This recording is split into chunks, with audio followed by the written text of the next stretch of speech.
thought it was a really good performance tonight. I really did. I thought we started really well. Probably could have had a goal in some of the early minutes. Gabby had a really good opportunity, and it didn't come for us. We kept pressing, and then they score a goal early in the second half, and I think we can do better on that particular play. But I have to say it's a really good performance from the group. The group keeps pushing, and I thought we deserved all 3 points tonight. Last season, the results at home were not as strong as I imagine you would want. Yeah. How meaningful is it to get 3 points at Audi Field early in the season and set the tone in that way? Yeah, there's a few things that are meaningful about tonight. One in particular is just to get the first win of the season with us starting off with 2 draws. And then the second point is what you bring up there. I mean, every single time that we come here, we feel a huge responsibility to get a result at home, but not just for the actual night itself. I mean, that's just an obvious. Every single team anywhere across the world wants to win when they play at home, but it's really more about starting to deliver more for our fan base and start to really change the momentum and build momentum. And I think we started doing that last season, and even at the beginning of this year, you can see us continuing to build and add different pieces to the puzzle, not only individually but as a team. And so we're hoping to continue to replicate performances like tonight, and I think we've been pretty consistent over the first 3 weeks. Last one for me, just what are your thoughts on João Pedro's performance? Yeah, I think this is goes hand in hand with what I just said about some of the pieces of the puzzle that are coming together and some of the additions we've been able to make. He's absolutely a fantastic player, and we saw that all through preseason. We were really happy whenever we were able to sign him because we thought that he could have these types of performances that he had tonight. He's just involved in everything that's creative that we do, and when you start to get him around guys like Gabby Pirani and Jose Kojima and Christian Benteke, I think we're going to be fun to watch as we keep building. Next we'll go to Sarah, and then we'll go to Jason. Troy, congratulations on the win, and that was definitely a message to the supporters tonight, but I was wondering, do you have any words directly for them? I just love the energy that they brought tonight, and not only our supporter section, but the entire stadium. I know these first 2 weeks, just weather-wise, it wasn't easy to come out, but we want to pack Audi Field. We really want to create an atmosphere here, and I think what I'm talking about our performances in the first 3 weeks, and now seeing some of these individuals that are new and things starting to come together a little bit more. We want to entertain our fans. We want to be fun to watch. We want to bring energy like they bring energy for us. So we're really appreciative, and the best way to pay them back is by getting 3 points at the end of the day. Troy, I wanted to ask first about David Schnegg's performance. It seemed like, especially on the attacking side, he was really able to influence the game quite a bit, maybe more than in the first 2 games of the season. What did you see out of him? Yeah, he started doing it a lot last week against Chicago, and I think he took a big step last week, and we got to see him in a small sample size at the end of at the midway point of last season, whenever he played against Dallas and against Atlanta United in Leagues Cup prior to his injury, that he has that in him. But tonight, though, I think you make a great observation. I thought he was very, very good tonight. And we know what Aaron does on the opposite side of the field, so our goal is to be able to provide that on both sides. And tonight we did that with Aaron Schnegg, Jared, Peglo, and Jacob when he came on.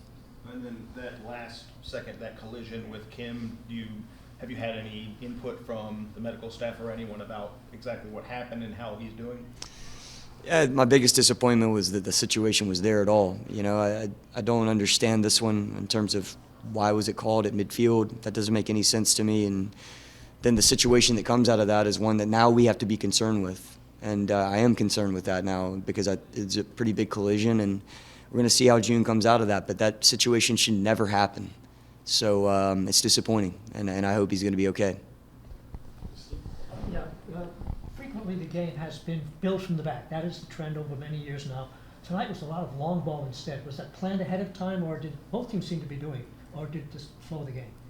Yeah, I think both teams did a good job of pressing, so sometimes when you're under pressure, you play a little bit more direct. But for us, we're always going to look for the deepest target possible, and that's how we create chances and create the most dangerous chances. I think we've evolved our game quite a bit to play underneath this year. We're going to play whenever that's on. We're going to play that option. But first, we have to make the opponent stop us when we go in behind. Jose, there's a minute. Troy, allowing us. What are your thoughts so far? Now we're 3 games in, you had multiple goal scorers involved last week and now this week. What are your thoughts on how it's progressing and how much you're getting other players involved outside of Gonzaga? Yeah, I mean, to start with Christian, he's still the focal point, and we want it that way. I think he had some good service tonight, and on another night maybe he scores another goal. So we have to reward his talent whenever he's in the box. And I told him after the game how proud I was of him for stepping up after last week's penalty miss. And he said, yeah, of course, kind of what do you expect? And I said, but Christian, this is a big responsibility that he carries in the team, and he wants that moment. So outside of that, though, I think it's very, very important that other guys step up, and you're seeing that consistently. Jacob stepped up, Jose Kojima stepped up, Pego stepped up, Gabby Pirani has stepped up. So the more that we have contributions outside of Christian, the better it's going to bode for this team to win more matches. Amanda? Troy, we saw a different game in the beginning, so what was the key for the team's improvement in the second half?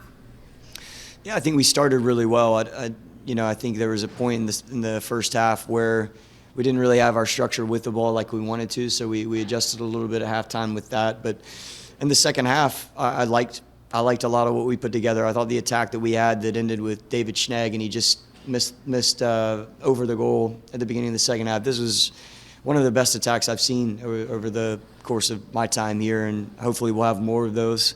And really proud of the way that the group was able to see out the result tonight. And right here? Hi, Coach. I know you've said a lot of key things here, but what really was the key factor ahead of this game as compared to the previous two draws that you had? And also, how do you think this victory will propel you to this long season ahead? Yeah, I don't think there's a ton of difference between the 2 draws and this win tonight. I think we've had very consistent performances over the first 3 weeks. I didn't think we made as many unforced turnovers tonight, and turnovers in which hurt us, allowing the team to go into attacking transition. I thought we were really sound tonight, so we didn't really give a lot away on the night to an opponent that can create goals in Sporting KC. And then we hope to use these first 3 results to build some momentum to go into the next few weeks, because next week's going to be a tough test, but it's back at home versus Montreal, and we want to replicate this again. And last one here. Sure, congratulations on this comeback win. Last week in Chicago, you mentioned you've been working on changing the energy. That was very evident based on, just wanted to piggyback on Jimena's question. What did you say to the boys at halftime? Because we noticed the change of pace, it was pushing the game, it was very evident. What did you say to them at halftime? Yeah, I mean, when I say that about changing the energy, I think what I'm talking about is a little bit of a bigger picture. The last 5-6 seasons for DC United, the energy and the momentum hasn't been where it needs to be. And so we feel a tremendous responsibility as a staff and in this group of players to start to turn that energy around and make the energy be a little bit more contagious from a positive side. And it hasn't been that necessarily, I think, in the recent history. So I don't think anything was said at halftime that's been any different than a lot of the messages that I give about the expectation that we have to win. But now we need to go and do that again next week. That's the goal. And so Montreal is now fully in our focus. Thank you, Troy. Thank you, guys. Thank you.